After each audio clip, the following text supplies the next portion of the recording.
মুসা আলাইহিসসালাম ও খিজির আলাইহিসসালামের রহস্যময় সফর। দুনিয়ার বুকে এমন কিছু ঘটনা রয়েছে যা মানুষের চোখে অন্যায় মনে হয়, কিন্তু বাস্তবে সেগুলোর পেছনে লুকিয়ে থাকে আল্লাহর গভীর রহস্য ও অসীম কল্যাণ। আজ আমরা শুনব এমন এক অবিশ্বাস্য ঘটনা যেখানে একজন মহান নবীও ধৈর্য হারিয়ে ফেলেছিলেন, আর শেষে বুঝতে পেরেছিলেন মানুষ যা দেখে সত্য তার চেয়েও অনেক গভীর। এটি হলো মুসা ও খিদরের সেই রহস্যময় সফর।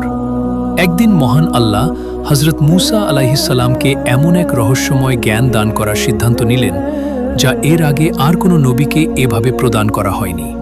সেই জ্ঞান ছিল ধৈর্য, তাকদীর এবং আল্লাহর গোপন হিকমতের জ্ঞান।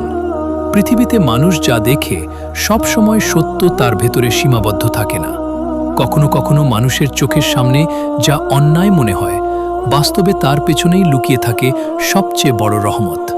আর সেই গভীর সত্য উপলব্ধি করানোর জন্যই আল্লাহ মুসা আলাইহিসসালামকে নিয়ে গেলেন এক বিশাল আকারের পাথরের সামনে। চারপাশ নিস্তব্ধ, বাতাস পর্যন্ত যেন থেমে গেছে। আকাশের নিচে দাঁড়িয়ে থাকা সেই বিশাল পাথর দেখে মনে হচ্ছিল এর ভেতরে শত শত বছরের কোনো গোপন রহস্য লুকিয়ে আছে। তখন আল্লাহর পক্ষ থেকে নির্দেশ এলো, হে মুসা, তোমার লাঠি দ্বারা এই পাথরে আঘাত করো। হজরত মুসা আলাইহিসসালাম পূর্ণ শক্তিতে পাথরের গায়ে আঘাত করলেন। মুহূর্তের মধ্যেই বিকট শব্দে পাথর দ্বিখণ্ডিত হয়ে গেল।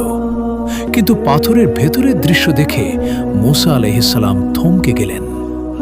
তিনি এমন দৃশ্য জীবনে কখনো দেখেননি। শক্ত কঠিন পাথরের ভেতরে বসে আছেন এক মহান ব্যক্তি। তার সামনে সাজানো রয়েছে সারি সারি পানির পেয়ালা, ফলমূল এবং খাবার। মনে হচ্ছিল যেন তিনি এই পৃথিবীর কেউ নন, বরং আল্লাহর কোনো বিশেষ রহমতের ছায়ায় অবস্থান করছেন। তার মুখমণ্ডলে ছিল অদ্ভুত প্রশান্তি, চোখে ছিল এমন নূর যা দেখলে মানুষের হৃদয় কেঁপে ওঠে। মুসা আলাইহিসসালাম বিনয়ের সাথে সালাম দিয়ে বললেন, আল্লাহ আমাকে আপনার কাছে পাঠিয়েছেন। আমি কি আপনার কাছ থেকে কিছু জ্ঞান অর্জন করতে পারি? তখন সেই ব্যক্তি শান্ত স্বরে বললেন, হে মুসা, আমি জানি তোমাকে পাঠানো হয়েছে, কিন্তু তুমি আমার সাথে থেকে ধৈর্য ধরতে পারবে না। এই কথা শুনে মুসা আলাইহিসসালাম কিছুটা বিস্মিত হয়ে গেলেন, কারণ তিনি তো আল্লাহর মহান নবী। তিনি ফিরাউনের মতো জালিমের সামনে দাঁড়িয়েছেন, সমুদ্র দ্বিখণ্ডিত হতে দেখেছেন, অসংখ্য কষ্ট সহ্য করেছেন। তাহলে তিনি ধৈর্য ধরতে পারবেন না কেন? কিন্তু তিনি নিজের ভেতরের প্রশ্ন বাইরে প্রকাশ করলেন না, বরং বিনয়ের সাথে বললেন, ইনশাআল্লাহ আপনি আমাকে ধৈর্যশীল হিসেবেই পাবেন। তখন সেই মহান ব্যক্তি বললেন, শোনো মুসা, আমার সাথে থাকতে হলে তোমাকে একটি শর্ত মানতে হবে। আমার কোনো কাজ সম্পর্কে প্রশ্ন করবে না। তুমি যদি 3 বার প্রশ্ন করো তাহলে আমাদের সফর এখানেই শেষ হয়ে যাবে। মুসা আলাইহিসসালাম মাথা নত করে সম্মতি জানালেন। আর সেই রহস্যময় ব্যক্তি ছিলেন খিদর আলাইহিসসালাম। কিছুদূর যাওয়ার পর তারা পৌঁছালেন এক বিশাল নদীর তীরে। নদীর স্রোত এত প্রবল ছিল যে পানির গর্জন দূর থেকেই শোনা যাচ্ছিল। অসংখ্য নৌকা নদী পারাপার করছিল। মুসা আলাইহিসসালাম অনেক মাঝিকে ডাকলেন, ভাই, আল্লাহর ওয়াস্তে আমাদের নদীটা পার করে দিন। কিন্তু কেউ তাদের কথা শুনল না, কেউ তাকিয়েও দেখল না, কারণ তাদের পোশাক ছিল সাধারণ। মানুষ বুঝে নিয়েছিল এরা দরিদ্র মুসাফির, ভাড়া দিতে পারবে না। অনেকক্ষণ অপেক্ষা করার পর দূর থেকে একটি পুরনো জীর্ণ নৌকা ভেসে আসতে দেখা গেল। নৌকার মাঝি ছিল অত্যন্ত দরিদ্র একজন মানুষ, কিন্তু তার হৃদয় ছিল দয়ায় পূর্ণ। সে কাছে এসে বলল, আসুন, আমি আপনাদের বিনা ভাড়ায় নদী পার করে দেব। মুসা আলাইহিসসালাম আনন্দে আবেগাপ্লুত হয়ে গেলেন। তিনি 2 হাত তুলে সেই মাঝির জন্য দোয়া করতে লাগলেন। বললেন, আল্লাহ তোমাকে উত্তম রিজিক দান করুন, তোমার ঈমানকে মজবুত করুন। কিন্তু ঠিক তখনই এমন এক ঘটনা ঘটল যা দেখে মুসা আলাইহিসসালামের হৃদয় কেঁপে উঠল। খিজির আলাইহিসসালাম হঠাৎ উঠে দাঁড়ালেন। তারপর নিজের লাঠি দিয়ে নৌকার মাঝখানে সজোরে আঘাত করলেন।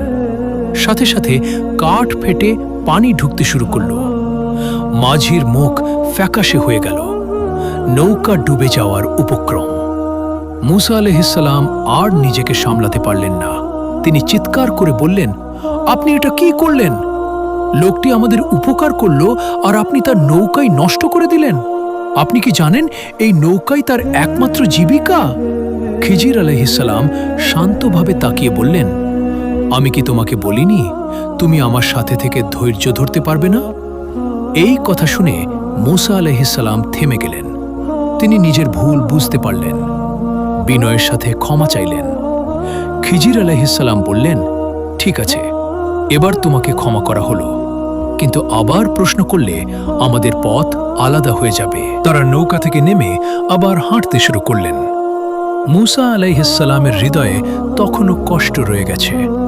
তিনি ভাবছিলেন, কেন এমন কাজ করা হলো? কিছুদূর যাওয়ার পর তারা দেখলেন এক সুন্দর নিষ্পাপ শিশু খেলছে। সে তাদের দেখে এগিয়ে এসে বলল, আপনারা ক্লান্ত মনে হচ্ছে, পানি খাবেন? শিশুটি দৌড়ে পানি এনে দিল।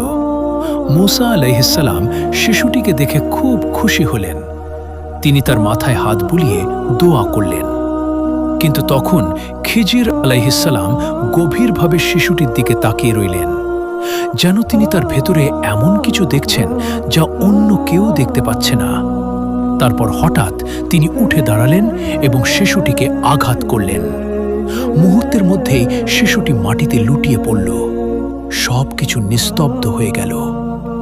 শিশুটি মা বাবা চিৎকার করে কাঁদতে লাগলেন। চারপাশের মানুষ হতভম্ব হয়ে গেল। আর মূসা আলাইহিসসালাম এবার আর নিজেকে নিয়ন্ত্রণ করতে পারলেন না। তিনি রাগে কাঁপতে কাঁপতে বললেন, আপনি এক নিষ্পাপ শিশুকে হত্যা করলেন? এত ভয়ঙ্কর জুলুম! খিজির আলাইহিসসালাম শান্ত স্বরে বললেন, হে মূসা, তুমি আবারও ধৈর্য হারালে। মূসা আলাইহিসসালামের হৃদয়ে কেঁপে উঠল। তিনি বুঝলেন এখানে এমন কিছু আছে যা তিনি জানেন না। তাই তিনি আবারও নীরব হয়ে গেলেন। তারপর তারা মরুভূমির দীর্ঘ পথ পাড়ি দিতে লাগলেন। সূর্যের তাপ, ধুলো, ক্ষুধা, ক্লান্তি সব মিলিয়ে তারা দুর্বল হয়ে পড়লেন। অবশেষে দূরে একটি জনপদ দেখা গেল। তারা ভাবলেন হয়তো এখানে কিছু খাবার ও পানি পাওয়া যাবে, কারণ সে সময় মুসাফিরদের সাহায্য করা বড় নেক কাজ হিসেবে গণ্য করা হতো। কিন্তু গ্রামের মানুষ ছিল অত্যন্ত কঠোর। তারা পানি দিল না, খাবারও দিল না, বরং অপমান করল। তখন তারা দেখলেন দুই এতিম শিশুকে একটি ভাঙা দেয়াল ঠিক করতে বাধ্য করা হচ্ছে। দেয়ালটি যে কোনো সময় ভেঙে পড়তে পারে। খিজির আলাইহিসসালাম মুচকি হেসে বললেন, চলো মূসা, আমরা এই দেয়াল ঠিক করে দিই। মূসা আলাইহিসসালাম অবাক হয়ে গেলেন। যারা একটু পানি পর্যন্ত দিল না, তাদের জন্য কেন কাজ করতে হবে? তবুও তিনি চুপ থাকলেন। দুজন মিলে দেয়াল ঠিক করতে শুরু করলেন। প্রচণ্ড রোদে ঘাম ঝরতে লাগলো, হাত ব্যথা হয়ে গেল। ক্লান্ত শরীর নিয়ে তারা কঠোর পরিশ্রম করলেন। অবশেষে দেয়ালটি সোজা হয়ে দাঁড়িয়ে গেল। কাজ শেষ করে মূসা আলাইহিসসালাম বললেন, আমরা চাইলে এর বিনিময়ে কিছু খাবার নিতে পারতাম। এই কথাটাই ছিল তৃতীয় প্রশ্ন। খিজির আলাইহিসসালাম কিছুক্ষণ নীরব থাকলেন। তারপর বললেন, হে মূসা, এবার আমাদের বিচ্ছেদের সময় এসেছে। তুমি 3 বার শর্ত ভঙ্গ করেছ। মূসা আলাইহিসসালামের চোখ ভিজে গেল। তিনি বললেন, দয়া করে যাওয়ার আগে আমাকে সবকিছুর ব্যাখ্যা বলুন। তখন খিজির আলাইহিসসালাম বললেন, তুমি যা দেখেছ তা ছিল বাহ্যিক দৃশ্য। এখন তুমি সত্য শুনবে। তিনি বললেন, নৌকাটি ছিল এক দরিদ্র মাঝির। আমাদের চলে যাওয়ার কিছুক্ষণ পর ফিরাউনের সৈন্যরা নদীর তীরে এসে সব ভালো নৌকা জোর করে নিয়ে নিত। আমি নৌকায় ত্রুটি সৃষ্টি করেছি, যাতে সৈন্যরা এটাকে মূল্যহীন ভেবে ফেলে যায়। তুমি যেটাকে ক্ষতি ভাবছিলে সেটাই ছিল তার রক্ষা। মূসা আলাইহিসসালামের চোখ দিয়ে অশ্রু গড়িয়ে পড়তে লাগল। তারপর খিজির আলাইহিসসালাম বললেন, যে শিশুটিকে হত্যা করা হয়েছে সে বড় হয়ে এক ভয়ঙ্কর জালিম হতো। সে তার ঈমানদার পিতামাতাকেও পথভ্রষ্ট করত। আল্লাহ চেয়েছেন তাকে নিষ্পাপ অবস্থায় নিজের কাছে তুলে নিতে এবং তার পিতামাতাকে উত্তম সন্তান দান করতে। মুসা আলাইহিসসালাম এবার সম্পূর্ণ স্তব্ধ হয়ে গেলেন। তারপর খিজির আলাইহিসসালাম তৃতীয় ঘটনার ব্যাখ্যা দিলেন। তিনি বললেন, দেয়ালটির নিচে 2 এতিম শিশুর গুপ্তধন ছিল। তাদের বাবা ছিলেন একজন নেককার মানুষ। যদি দেয়ালটি ভেঙে পড়ত তাহলে গ্রামের লোভী লোকেরা সেই সম্পদ কেড়ে নিত। তাই আল্লাহ চাইলেন দেয়ালটি ঠিক করে দিতে, যাতে শিশুরা বড় হলে নিজেদের সম্পদ নিজেরাই পায়। শেষে খিজির আলাইহিসসালাম বললেন, আমি নিজের ইচ্ছায় কিছু করিনি, সবই করেছি আল্লাহর নির্দেশে।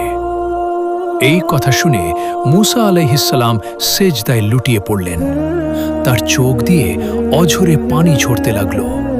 তিনি বুঝলেন, মানুষ সব কিছু দেখে না, মানুষ শুধু বর্তমান দেখে, কিন্তু আল্লাহ দেখেন অতীত, বর্তমান ও ভবিষ্যৎ।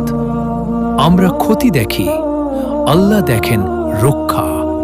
আমরা কান্না দেখি, আল্লাহ দেখেন রহমত। আমরা অন্ধকার দেখি, আল্লাহ দেখেন আলো। তাই প্রিয় দর্শক, জীবনে কখনো এমন সময় আসতে পারে যখন সব কিছু অন্যায় মনে হবে। হয়তো চাকরি চলে যাবে, হয়তো ব্যবসায় ক্ষতি হবে, হয়তো প্রিয় মানুষ দূরে চলে যাবে। কিন্তু মনে রাখবেন, আপনি পুরো গল্পটা জানেন না। আপনি শুধু আজকের কষ্ট দেখছেন, অথচ আল্লাহ জানেন আগামী দিনের কল্যাণ। তাই সব পরিস্থিতিতে বলুন, আমি আল্লাহর উপর ভরসা করলাম। কারণ যিনি ভবিষ্যৎ জানেন, তিনি কখনো তার বান্দার অকল্যাণ চান না। আপনার যদি প্রতিনিয়ত ইসলামের সত্য বাণীগুলো দেখতে চান এবং শুনতে চান, তাহলে আপনি আমাদের চ্যানেলটিকে সাবস্ক্রাইব করে একজন ফ্যামিলি মেম্বার হয়ে যান। আমরা আপনাদের কাছে ইসলামের সত্য বাণীগুলো পৌঁছে দিব, ইনশাআল্লাহ।